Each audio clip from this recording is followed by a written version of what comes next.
ուստի դժվար է գտնել մարդ, ով որ ասի, որ հետազոտություն կա եւ ցույց տա այդ հետազոտությունը, որտեղ Արցախը մարդիկ համարում են բեռ։ Նման բան չկա, դա նորից այն լուր մեծամասնության մյուս փոքրիկ կողմը աղմկոտ փոքրամասնությունն է։ Դա այդ աղմկոտ փոքրամասնության բարձրացած աղմուկի հետևանք է։ Սոցիոլոգին ճիշտ է հասնել, թե չէ, բայց կհարցնեմ, որովհետև այդ հարցը հաճախ են նորից տալիս։ Ինչու, եթե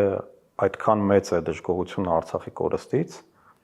ինչու մարդիկ օրինակ 23 թվին մեծ դժգոհության ալիքով դուրս չեկան փողոց։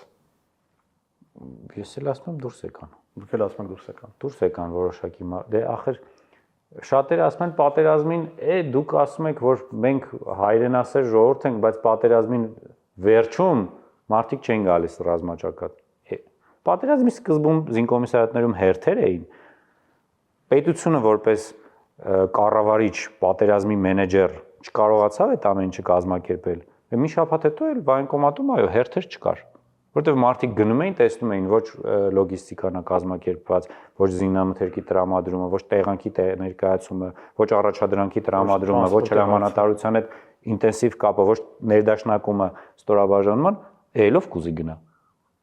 Տրամաբանական չի։ Նույն ձևով էին վերկացել եկել։ Հա նույն ձևով հիմա մի անգամ ցույցարին չստացվեց, այն մյուս անգամ դե փաստացի ցավոք սրտի ինդիմությունը դեռևս այսքան ժամանակ չի հաջողում իր